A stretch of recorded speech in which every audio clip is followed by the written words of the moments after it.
I want to thank you for spending time with me over the last 11, 12 weeks. I know half of them were snowbounds, no problems, and we didn't have the class. And unfortunately, as a result of that, I was not able to complete the agenda of what I intended to teach at the beginning. I didn't expect to have 6 weeks where I wasn't teaching the class. And it put a damper on. I taught the class as if I did not abridge it. I did not abridge it. I did not know when there'd be a snow day. I never took an adjustment. So I'm really going to be only about half done with what I intended to do, a little bit more. So I may or may not continue in the fall.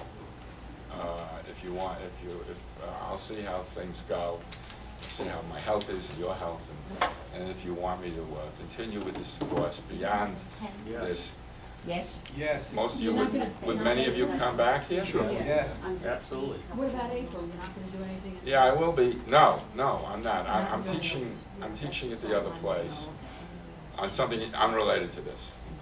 Okay, and but I will be coming back here hopefully in the after the summer. That's all I can say. And I'll continue. I'll probably continue because I love this stuff. I love the Civil War. I ended up as some of you may know, that I ended up intending to teach it only for one semester, and I ended up teaching the whole war. It took me 5 years to do that. I'm not going to plan to do that now, but I do want to finish at least 18, where it really starts to get hell-bent. You know, really, I don't want to say dirty. Well, it starts to get a big total war. But all right, so I will probably teach that in the fall. Okay, now I think I ended with these 3 people going east, Lincoln, Davis, and Lee. And Lincoln was on a train, and then I went into Davis and Lee. But Lincoln was planning to get to Washington from Springfield, and he took a roundabout turn. You know, he's making railway stops. He's making roundabout turns because he's not expected to be president until March 4th. He left February 11th. He had plenty of time. February 10th, February 11th. He had plenty of time to get to Springfield. And he was not in communication with Buchanan. Buchanan wasn't in conversation with him, but Buchanan knew his policy that Lincoln basically said, I'll bring them back if they leave the Union. But there was Buchanan himself, his administration was, even though he was toughening up, he still didn't have an intelligence system that of what was going down there in the South that he could communicate and then relay to Lincoln. Lincoln didn't know what was going on, neither really the President of the United States. Buchanan basically was waiting for Lincoln to take over. He had hardened his position that they will not officially leave the Union because I will not give them permission to leave the Union. Even though they said these six states have said that they left the Union. I told you last week that there are 8 states that's decided to stay in the Union. And they said, we'll wait for Lincoln. But what I'm trying to say from the time that Lincoln got elected to the time that he became president, Lincoln and Buchanan were not talking to one another. Lincoln didn't know what he would do when he got in, because for one reason, through no fault of his own, Buchanan was not giving him information because Buchanan wasn't getting any information. Buchanan was basically, his whole administration was basically waiting for Lincoln and closing its eyes to what was going on right then and there. And just hoping that things would turn out all right. I mean, if you become president, you would expect, if you're president to be, in this day and age, to get information from the president, so you're in a position to prepare yourself when you become president, the first day you become president. Lincoln was not in that position. So he was not, as I said before, he was a very deliberative man. He was not a thumper. He was not a Theodore Roosevelt or an Andrew Jackson. He was a calm, deliberative person. his personality was basically to listen to you and see what you have to say. He basically had a mind of his own, but he didn't know where his mind was going to go until he made an inspection of what was around him. And he couldn't do that until he got into Washington, and he took over. Because Buchanan, of course Lincoln could have told Buchanan, give me information, but he felt that that's not the proper thing for a president to do. He waited his time. He really, Lincoln, as I said before, many times, he was an optimist, even though he was basically a pessimist about the world. He was an optimist that the South would not lead the Union. He was an optimist. Things will take care of themselves when I become president. But there was a lot of hatred towards Lincoln in the populace. And he was the first president of the United States, first president elected who got death threats before, and he's on this train. He's on the Baltimore and Ohio. No, he's left the Baltimore and Ohio Railroad, and he's now on the Philadelphia, Wilmington, and Washington Railroad. Baltimore and Ohio Railroad was built at a time when Washington, D.C. wasn't yet really a metropolis. And so Washington had built its own, Washington, D.C. had its own railroad from Philadelphia and Wilmington. And to get to Washington, you couldn't take the Baltimore Ohio, you had to get on a train at Baltimore. You changed trains in Philadelphia, and you went from Philadelphia to Baltimore, and then you would get in, and then you would have in Baltimore you would have to walk over to a depot another depot in Baltimore. Mark, it's where the Camden Yards is, and they take your train with the baseball team, and take your train to Washington D.C., a local train to Washington D.C. To get off the train in Baltimore to go to Washington D.C., there was a lot of people that could. And Maryland, at the time, didn't know whether it was going to stay in the Union, stay out of the Union. There were a lot of people in Maryland that were secessionists. In fact, John Wilkes Booth, I think, came from Maryland. But there were a lot of people. The governor of Maryland, John Hicks, decided to keep Maryland in the Union. And most of the people in Maryland were for the Union, even though it was a slave state. But there were a lot of people in Maryland that did not like Lincoln, other than John Wilkes Booth. It wasn't John Wilkes Booth this time. I don't think he was involved in this.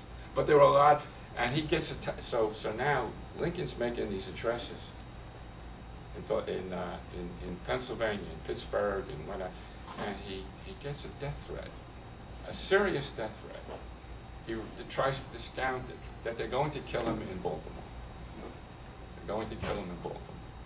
So what does he do? He discounts it. But then the president of the railroad, Felton, S.H. Felton of the Wilmington Railroad, says, this is serious. Winfield Scott, the general of the Army, the head general of the whole U.S. Army, gets specific evidence. And he has, you heard of Alan Pinkerton, the Pinkerton spy? Pinkerton takes his position with Lincoln. He's on the train. He says, Mr. President, Mr. Lincoln, they are serious. They are out there. They're designing to kill you in Baltimore when you get off the train. And what happened was Lincoln finally took, and Seward, who was probably going to be in the cabinet along with Winfield Scott, suggested that he come in the middle of the night and not stop in Baltimore, because there was specific information that Lincoln was going to be shot. And he hasn't even been president yet. This is February 23. So Lincoln, in the middle of the night, and all these newspapers are reporting on Lincoln's trip, he takes off his top felt hat, because it's a distinctive thing, which he wore all the time when he went out. and he puts on a soft felt hat. And he goes in the middle of the night, even though he didn't want to, because he thought it would not look, goes in the middle of the night into Washington, D.C. It was a soft felt hat. Newspapers got hold of that. Lincoln sneaked into Washington, D.C. Here's the President of the United States to be, in 10 days, sneaking into Washington, D.C. They called him.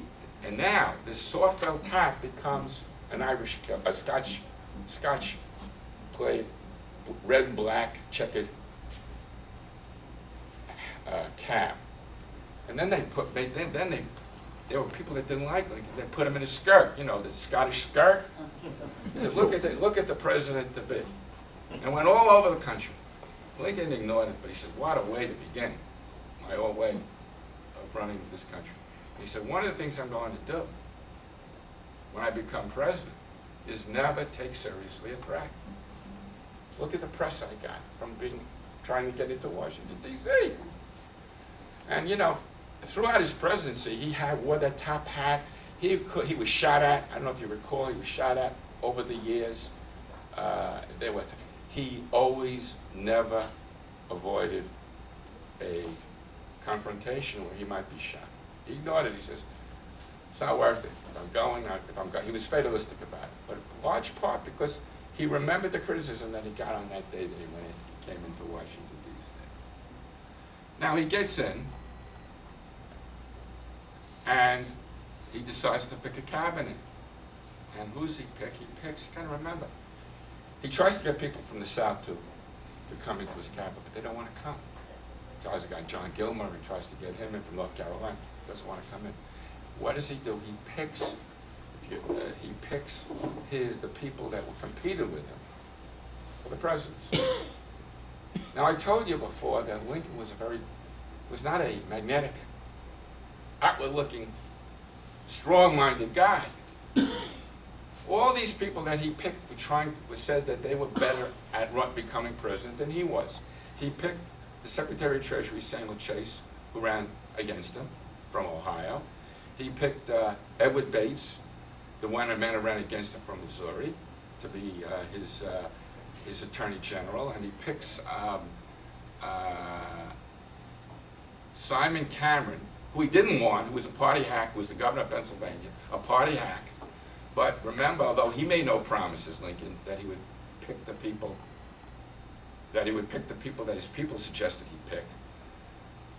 A commitment was made to Simon Cameron to get the nomination. If you recall, Cameron turned it over to Lincoln in the second nomination, and he went along with it. And he became, of all things, the Secretary of War, Simon Cameron. And he was basically a party hack. And then you had William Seward, the one who was expected to become president of the United States, the favorite to win the nomination. He picks all of his rivals. Now, Seward, and then he picks Caleb Smith, Secretary of Interior, Gideon Wells, Secretary of Navy, and Montgomery Blair, Francis Blair's son, Frank Blair's son, Montgomery Blair, as Postmaster General. Got it? He picks and he doesn't know any of these people. He doesn't know any of these people. And I told you, he's very unprepossessing. He's not a dynamic person. Each one of these people in his cabinet. Now, you could say he's naive that he picked his rivals, but he's trying to get the Republican Party together. It's the first time they've ever had power in the national government as president. First Republican president of the United States. He wants to get all the factions together. And I forgot the lady who wrote a book about Lincoln's cabinet. Doris Kearns What? Doris Kearns. I didn't read the book, but she prices. He picks his rivals. The thing about Lincoln is that he doesn't tell them up front. I didn't read the book, but from what I know, he doesn't tell them up front that he's in charge. He basically listens to them. He wants to listen. So they are left with the impression that this guy is a cipher, that we could control him, that he really is above his head. And although he had said over and over again, I'm against it, I refuse to budge on the extension of slavery, this, that, and I have my idea, when it came to the practical things, Lincoln was one of these guys who was detached. He was always relying on people around him to carry out his broad policies. But now, he himself didn't know what he was going to do because he hadn't gotten the machinery from Buchanan, and he hadn't been there, and he really didn't know what was going to go down there, down south. So he picks his cabinet, and Seward, the man who was expected to be president, believes that this man can be led by him, that Seward will really be the man behind, and he takes the position thinking that I'll take the position in large part because I got to save this country because Lincoln can't save it. They have a very low opinion of Lincoln, and they're in his cabinet. Crazy. But now you can say that Lincoln was such a strong man that he would take his rivals and say to himself, I got my rivals in, this way they can't criticize me. Lincoln had no desire to hand the reins over to somebody else, but he didn't express it. So there were people all over the country that were saying it's Seward's presidency. Lincoln's just the guy up front, the design, the guy that, the figurehead, right. Including Seward and all the people around Seward. And Seward, I told you before, Seward had not gotten the nomination in large part, because he had made statements against the South. I said that in the first lecture, or the second lecture, that Seward had basically said there's a irreconcilable conflict between the South and the North, and the South the Northern people who wanted to reconcile with the South didn't want Seward because they thought he was too military, that he didn't think that the South and the North could get along together. And in large part, Lincoln got elected in large part because they thought he was more conciliatory than Seward. But it was the other way around. When Seward during that time, when Seward was now given the opportunity to be Secretary of State, Seward started to talk to people from the South who had come up. And one of the people, there was a delegation that was sent by Jefferson Davis, 3 men. Always there seems to be a delegation. I'm sending another. You use South Carolina, now it's the Confederacy. The Confederacy is now, Davis is now sending up 3 men, a man by the name of Roman, Crawford, and I can't think of the third. 3 men to meet with the president to be Lincoln. Lincoln is not yet president, but Seward's there, and they talk to, and there's a man who's on the Supreme Court named John Campbell who's from the South, and John Campbell is the emissary and speaks to Seward because Seward is approachable. Lincoln's in the Willard Hotel working away, but he's not talking to anybody. He's getting his appointments together. And Seward has no time on his hands. He starts to talk to the emissary from the South, John Campbell, who's speaking for these 3 men. And Lincoln tells Seward, I'm not speaking to these men. I don't recognize these men. I don't recognize the Confederacy. Seward takes it on himself, without telling Lincoln, to talk to these 3 men through Campbell. These 3 men talk to Seward, and they're from the Confederacy, and they're asking for the surrender of Fort Sumter. Seward goes ahead and he thinks he's going to become the controlling man. So he says, talk to me. I'm in a position of it. I can tell Lincoln what to do. And it's Campbell. First of all, now Seward's conciliatory towards the South. He doesn't want Union to break up. He's going to be Secretary of State. says to Campbell, I know that Lincoln won't meet officially, but unofficially, I'm telling you that I don't think the country is ready to fight over Fort Sumter. And more than likely, we're going to give it up. I just have to convince Lincoln, but you see, Seward felt that Lincoln would accept a parliamentary government. What do I mean by a parliamentary? The cabinet would control Lincoln. He thought Lincoln was a weak man. He could be led. And if he got four of the 7 cabinet ministers, like Buchanan had a conciliatory, maybe because Seward saw how Buchanan worked, he thought the same thing would happen with Lincoln. And that he's in the cabinet and his Secretary of State, and he could get Cameron on his side, he could get Bates on his side, he could get Gideon Wells maybe, but he can get a majority. He can get 3, and that he could control Lincoln, and he and the people in the cabinet, all but Montgomery Blair. I told you last week, everybody's cabinet post, I was wrong. One man stood up with Lincoln, Montgomery Blair, the Postmaster General, the weakest position. Postmaster General stood with Lincoln. Even Samuel Chase, who was basically a very strong, tough guy, gave in. So we can't have a war over Fort Sumter. Give up the fort. Even though Lincoln had said we will get the fort back, and they tried to convince Lincoln. And what does Seward do? He tells the Southern people, Fort Sumter will be surrendered in 2 or 3 weeks. Mark my words. They relate to the governor of South Carolina. The Secretary Seward, who seems to be in charge, is saying in 2 or 3 weeks Lincoln's going to okay it. We just got to convince Lincoln he'll come around. Lincoln, remember I told you, how did he feel his way? He didn't have any information. So he says, I have to go get people down to South Carolina.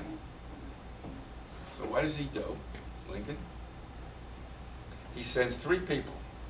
One of them is a man by the name of Fox, F-O-X, Gustavus Fox, brother-in-law of Montgomery Blair. And Gustavus Fox says, I have a plan to get Fort Sumter. I know that you all saw the map. Fort Sumter is surrounded. Fort Sumter is surrounded by the Confederacy. There's a ball of fire around Fort Sumter. But if I send a ship down there, I think we can get food to Fort Sumter.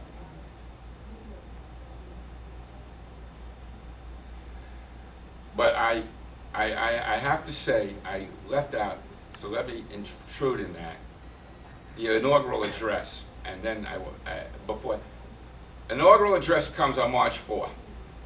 This is a little bit, what I was talking about is when he was meeting with Campbell, this was right after March 4th. Before that, on the inaugural address, Lincoln's first inaugural address. Lincoln gets up on March 4th.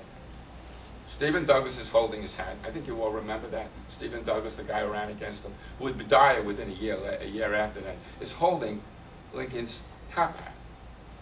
And what does Lincoln say? He basically, it's not like the second inaugural address. It's not the most famous address in the world. But he basically says in his first inaugural address, I am not giving in up Fort Sumter.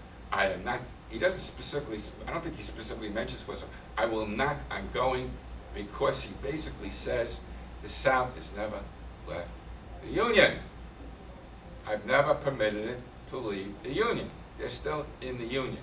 And he also gives the impression to the people that are looking for a compromise, he's not going to compromise.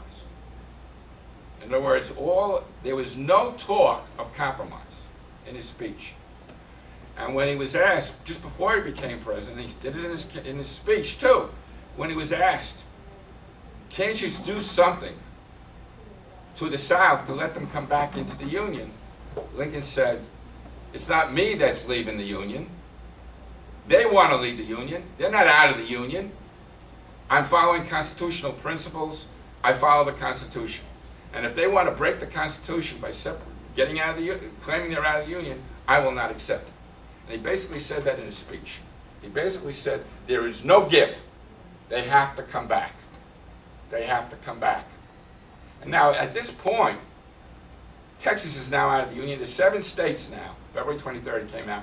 On March 4th, Lincoln has basically said to the world he's not budging. But he says that in his speech, he's strong. And everyone sees he's not bending. So they turn to Seward, the South does, thinking that Seward's going to control the situation. Lincoln says before he does anything further, he's going to go find out what's going down in South Carolina.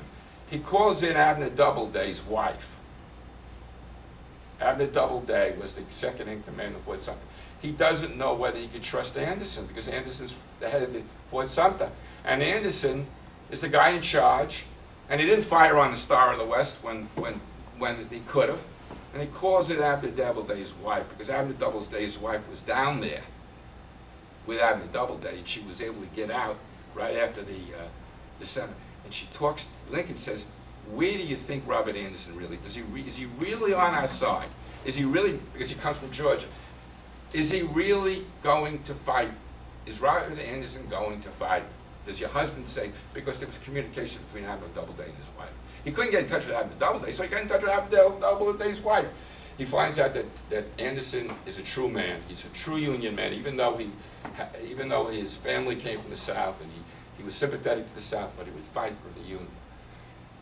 So the next thing he does, he sends 3 men down, Gustavus Fox, who comes to him, and Fox says to him, I have a plan to save Fort Sumter. Anderson has to fire, we will bring boats behind a schooner ship, similar to what happened in the Star of the West.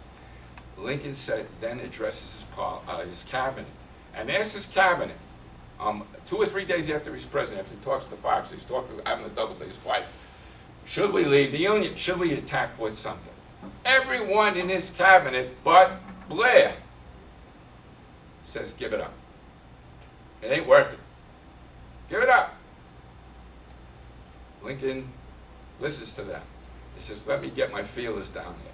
He brings Fox down there. Fox talks to Anderson. He goes to the governor. Fox goes to the governor of South Carolina and says, will you give me permission to talk to Robert Anderson, the head of Fort Sumter? I want to tell him certain things. And Pickens, who's the governor of South Carolina, says, I'll let him talk. Because maybe by letting him talk, it'll permit, because he was getting feelers, Pickens was, that he was going to give up the fort from Seward and people up north. So he permitted Fox to go see Anderson. Fox goes to see Anderson on Fort Sumter, and he wants to relay a message that Fox had relayed, getting a ship in, and he talks to, but he doesn't trust Anderson when he sees him. Anderson is one of these guys that says, I don't know if we can hang out here long enough. I don't know if I can hang out long enough. The food is running short, and Fox decides that he doesn't feel comfortable with Anderson, and he leaves. And he goes back. Meanwhile, 2 other people around the end of March 23rd, Stephen Hurlburt, a good friend of Lincoln, a lawyer from Illinois, goes down, along with Hurlburt and Ward Layman. Ward Layman is another friend of Lincoln's. He trusts these 2 men to give him the point. Now, Ward Layman is going to see Anderson again. Hurlburt, the other guy, they come down on train together, goes into the town of Charleston and to meet the people of South Carolina to see. Because Lincoln's thinking that the people of South Carolina will not support an insurrection. Hurlburt goes around South Carolina, talks to a lot of people, and he gets the distinct impression that the South Carolina is united in fighting. There isn't one person that won't fight for South Carolina. And he reports back to Lincoln that I don't know where you're coming from, Mr. President, you think that there's a sizable minority or even a minority down there that is wanting to stay in the Union? They don't want to stay in South Carolina. None of them want to stay in the Union. And Lehman talks to Anderson again and tells Anderson that there's going to probably be food and weapons sent down there for you. But Lehman also goes back. Lehman goes back. All three of them go back to Lincoln. Fox doesn't trust Anderson. Lehman seems to, but doesn't think that they can do anything. That South Carolina is united and is going to fight to get that food something. So now Lincoln's getting all this negative information. He's getting his feelers up. He had to get the information before he could make a decision. Okay? How much time? Am I halfway? Third? We have an hour left. 25 minutes. All right. Lincoln is now thinking about it. Then Lincoln is approached by Seward. Seward says, we can't really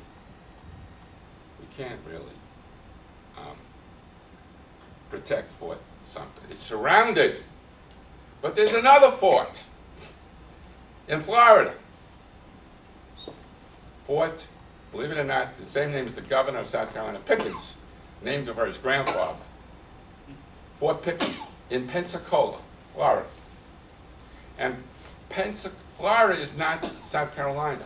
Yes, they're out of the Union, but they're not so secessionist-minded as they are in South Carolina. And the people of Florida, and there's a fort called Fort Pickens that is not surrounded by a wall of fire. And there's an army being formed by Florida called a Confederate army, and it's got thousands of men under Braxton Bragg, who's very influential in the Fort Bragg. You heard of that? Very influential in Civil War history. But at that time, he's training Floridians. A grim man, very taciturn, grim. Didn't have much trust in his troops. He always never had trust in his troops. But he's training these thousands of men to take Fort Pickens. Now, Florida had just seceded from the Union around January 9th, January 10th, before this. And in January, you remember when all this was going on, there was an attempt to take forts, including one in Florida. The same thing that happened to, believe it or not, the history is unbelievable. The history that Anderson moved over from Fort Moultrie to Fort Sumter. Remember I told you how they did that? Well, at that time, the fort, there was a group of people run by a captain named Slemmer, S-L-E-M-M, Adam Slemmer. And he was not on Fort Pickens, he was on Fort Barrancas, which is in Pensacola. And he said the better fort to be is an evacuate Fort Pickens, which is further out. He took his troops from Fort Barrancas to Fort Pickens just in January, and he probably followed the notes of what happened to Anderson. He did the same thing. He saw what Anderson did. He decided to do the same thing. Get into a more defended fort, Fort Pickens from Fort Barrancas, an old fort from the Spanish. Barrancas was an old Spanish fort, dilapidated. He goes into Fort Pickens. The governor, the senator from Florida, his name is Mallory, Stephen Mallory. He later becomes the Secretary of the Navy in the Confederacy. Has an agreement with Buchanan. Remember I told you how Buchanan signed an agreement that he would not reinforce Fort Sumter provided you do not attack the fort? Same thing happened in Florida a month later. Stephen Mallory, the senator from Florida, was able to go to see Buchanan in January of 1861, and in January 1861, Buchanan did the same thing he did in Florida. So, we will not attack Fort Pickens. This time, they had already been in Pickens. We will not attack. The South will not attack Fort Pickens, provided that the North no longer reinforces Slemmer's troops in Fort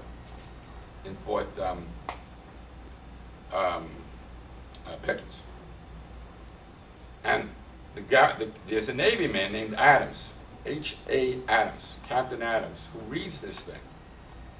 It says, okay, well, not reinforce. This is under Buchanan. Now it's March. Same thing, it's a stalemate going on in Florida. They go to Adams, Lincoln does, and says, reinforce. Now, Seward tells Lincoln, and Lincoln doesn't realize that it's either or.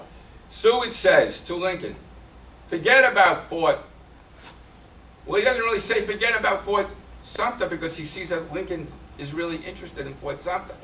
But he says to Lincoln, what about Fort Pickens? We don't know, we're not surrounded by a ball of fire. Why don't we work down there in Fort Pickens, and what we say we're going to do in South Carolina, instead of doing it in South Carolina, we'll do it in Florida, where we have, and they're going to bring, and they recruit about 1,100 troops.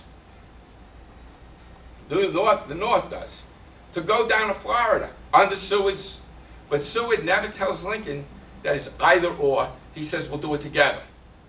And what is his plan? Seward's plan is to he's already made a commitment that he's got to keep his word to the South. You know, he's one of these guys that says when he tells the South, he's got a big mouth. And when he says to the South, we're going to give up Fort Sumter, I'm going to get Lincoln to go away with it, get it, to okay it. I haven't gotten there yet, but we're going to do it.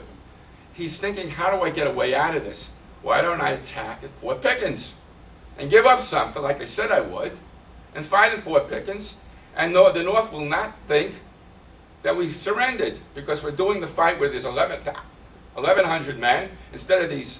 We can't get people down in Fort Sumter because if we do that, we'll be the aggressor. You know, if we send troops in, we can't send food because we can't seem to get the boats in.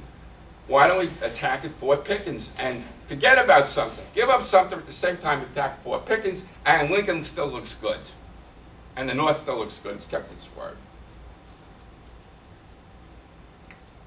And there won't be a fight because the people in Florida are not like the people of South Carolina. They will not fight over Fort Pickens. Do you get the picture? I hope I got it clear to you. So what does he do on March 29th? Seward, this is the weekend. Lincoln's going to have a meeting on April 1. March 29th, Saturday, March 3rd, Friday, Saturday, Sunday. Montgomery, Seward calls on engineers to devise a plan how to save Pickens, not Sumter, Pickens. And he calls in Montgomery Meigs, and he calls in Erasmus Keyes, the general, the aide under Winfield Scott. And he devises a plan to reinforce Fort Pickens. An order goes out secretly to Adams. Remember I told you Adams was the naval commander at Fort Pickens? We're going to reinforce Slemmer, Fort Pickens. Adams says, and he gets it from the Secretary of Navy. What does he do? He says, he disregards the order. He got an order under Buchanan that he's not to reinforce the fort. Remember? Not to reinforce the fort, and you won't attack. The South won't attack the fort if you don't reinforce it. Now he's got an order that Seward didn't know about. He didn't know about this order, or maybe he did, but he discounted it. And the head of the Navy refuses to obey it. He says, I got an order from the President, Buchanan, I got an order from the President earlier that said I'm not to reinforce it. You're only the Secretary of the Navy. You're the head of the Secretary of the Navy. I'm the Navy guy, but I'm not going to listen to you. I'm going to listen to let Lincoln sign it. Then maybe I'll listen to you. In other words, he thought there was this rebellion. He refused to send the troops that were on the USS Brooklyn, I think it was, which Brooklyn had still been. It was all over the place. But down there was in Florida, and as a result, they didn't reinforce it. They didn't reinforce from the ship. But that's, I'm trying to say, Lincoln had no idea that Seward was basically countermanding him. He had no idea. April 1 comes along. Now there's a plan. April 1 comes along, there's a cabinet meeting. And just before the cabinet meeting, Seward approaches Lincoln. And he's got one of the most astounding documents you ever saw. He decides to challenge Lincoln. And he says to Lincoln, remember I told you Lincoln wasn't sitting back, figuring things out. He had sent emissaries, he's getting his thoughts together. He wasn't a dynamic leader. Seward thinks he's not a dynamic leader. He says, for the good of this country, I've got to take over. And he talks to Lincoln on April 1, 1861. I told you on March 29th, March 30th, they had made plans about Fort Pickens. And he says to Lincoln, I believe that this country demands a leader. And I don't think, Mr. Lincoln, that you are that leader. I want you to think about being a figurehead and let me run the country. And he puts it in writing. And Lincoln has no idea that Seward is Secretary of State until this meeting. And he looks at this letter. And he says, thank you, Mr. Seward. Thank you, Mr. Seward. I will reply to that. Now he goes into the cabinet meeting, nothing's said. Then 2 days later, Lincoln has made his decision. He basically decided to have the war then and there. With that letter that Seward sent to him, Lincoln made up his mind to attack Fort Sumter. And he also wrote a letter in a very polite way, to Seward. Mr. Seward, I appreciate your commentary. I think you are a wonderful man, this, that. But I'm letting you know that we've had a policy since day one that has been consistent throughout. There is a policy. Seward had said there's been no policy. Lincoln said, I've always said the policy. I'm going to reinforce the Fort Sumter. I'm going, and believe it or not, I am the president, and I take the responsibility alone as to how to run this country. Not you, Mr. Seward. Now, Seward had egg on his face, because now he's promised. He keeps telling the people in South Carolina he had no right to talk to them, because Lincoln told him not to talk to them. He's told them that they're going to give up Fort Sumter. Instead of firing Seward, he says, your opinion is valuable. You know, Lincoln is not the type of guy to blast off. He's always taking the opposite position. That maybe there's some credence to what these guys are saying. Maybe I should have asserted more leadership. And he says to Seward, I hope you remain in the cabinet, but you'll follow my orders. And once I make a decision, you will stick to that decision and support it. If you do not wish to do that, get out of my cabinet. But right now, I respect you, and I want you in my cabinet. From that day, Seward realized that there's a lot more in that man, Lincoln, than he appears in private. And the whole cabinet now turned around. Now turned around because Lincoln had written that letter, and now they supported Lincoln. Where they all were against, 5 minutes? 10 minutes. When they all were for Seward's position, except for Blair, now is the other way around. Now they were united. They were united. So now, what about Pickens? That's going to go on too. The 1,100 men are sent, and now Lincoln comes up with Gustavus Fox's position. And he tells his cabinet, he tells the world, we will not be the aggressors. We will not appear to be the aggressors. But we're bringing food down to Fort Sumter. And since I'm not doing this stealthily, I'm not doing this surreptitiously, I'm not doing this behind the back, I'm going to tell the governor of South Carolina, I'm doing this. I'm bringing a food ship.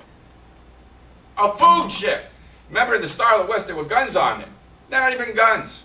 he's going to bring a food ship so these people of Sumter don't starve. Anderson says he's got till April 15th, and then his food is all run out, and they'll have to starve to death. Got it? April 9th, he sends ships, and he sends 3 ships, armed ships, to follow the food ship. To follow the food ship. To provide arms in case Sumter attacks that food ship. They will not use guns. Those 3 armed guns, the 3 ships, the Pocahontas, the Powhatan, I guess it's an Indian name, and the Pawnee. 3 ships will follow the food ship, but they will not fire their guns until the food ship. They're going to be further apart, and they're going to protect Sumter if Sumter is attacked by the South, or the food ship is attacked by the South. Got it?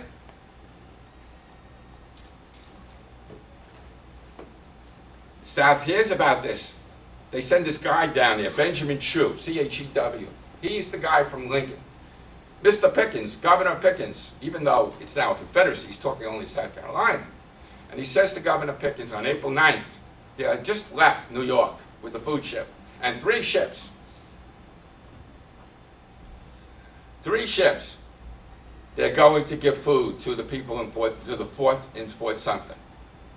What do you think Pickens does? He immediately telegraphs Jefferson Davis, who's the head of the Confederacy, and Jefferson Davis decides, we won't let them come down here.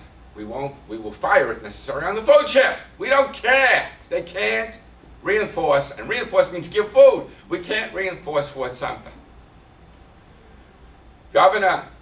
President Davis says that to Pickens. Pickens sends an emissary down, 3 men, to Sumter. He says, give up the fort. President Davis has said that you will not give up the fort. And what does Anderson say? He says, I can't give up the fort. I have no orders to give up the fort. But then he says, Anderson, it's April 10th, April 11th, one of the ships on their way. He says to the emissaries that are going back to Pickens, but if you wait around till April 15th, I'll be starving out and I'll have to give up. Because Lincoln had told him to never fight to the end. If you're starving, give up. They're getting a food ship in before April 15th. This is April 9th or April 10th. But he says, if you wait around, I won't be able to give up the fort right now, but if you wait around till April 15th, he doesn't have to tell him this, but he tells him this. I'll surrender the fort. You don't have to wait. I mean, you have to wait 6 days. You don't have to worry about it. I'm going to surrender. So don't fire. I don't have to give up the fort now. I don't have any orders to give up the fort. I have orders to give it up when I'm starving to death, but I'm not starving. I'll be starving by April 15th. I mean, Anderson tells him that. Now, what do you think the South should have done? They should have waited, right? But the South has been telling themselves, Lincoln lied about giving up the fort. They blamed it on Lincoln. He's double talking to us. He says he was going to give up Fort Sumter. He didn't give up Fort Sumter. Now Lincoln's double talking again. These 3 ships that are coming down are really going to fire on us. And we should. So what do they do on April 12th? They fire. Before the food ship arrives, before the 3 boats arrive, they fire on Fort Sumter. They give notice 2 hours before, or an hour before, that in 1 hour we're going to fire our guns at Fort Sumter. So Fort Sumter is bombarded. When it wouldn't have been bombarded, it would have been given up. And the war starts. And Lincoln was right to the world. Well, at least they didn't fire on a food ship. They fired on a fort. They were afraid if they waited for the food ship and they fired on the food ship, it would look worse. So they fired on the fort before the food ship arrived to save face. But to the eyes of the world, the South was the aggressor. How do you attack a fort when it's about to give it up? In 2 days more, 3 days more, April 15th. The war started with that. I think I'm going to conclude now on that. So the war started, obviously, you all probably know, Fort Sumter was surrendered. No one was killed in the fort itself during the fort. It went on for like 20 hours or 15 hours. Fort Sumter became a ruin. flag went up, down. The American flag was permitted to go down. The South's flag, they raised the flag on the ceremony. They raised the flag one more time. They put it down, they raised it up, and they said goodbye. And they let Anderson and his men leave, not be prisoners, thinking that maybe the war would not start if they didn't attack Anderson. I mean, they attacked the fort, but they didn't hit Anderson. And Anderson was sent home, considered to be a hero, because the guns had fired on Sumter, and Sumter had returned the fire. Okay, and that starts the onset of the Civil War, the firing on Fort Sumter. I want to just simply say they went into Fort Pickens with one of those 3 boats, the Powhatan, and they captured the North did. The North captured reinforced Fort Pickens. And 1,100 men got on board at Fort Pickens. I mean, got on the fort at Fort Pickens. And they were able to save Fort Pickens, but they gave up Fort Sumter.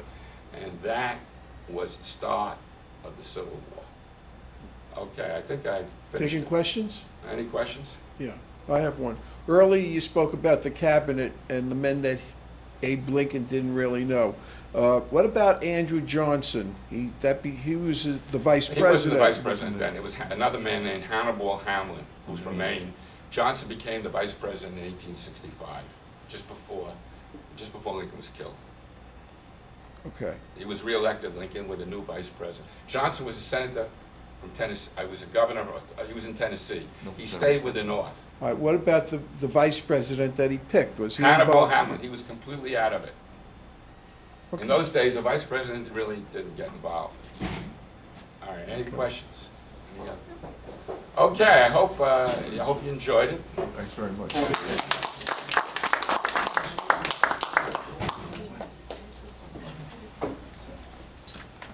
Okay. All right, so maybe I'll see you next time. Hopefully. Okay, I'll be here next week in another place. Only, and then only Gary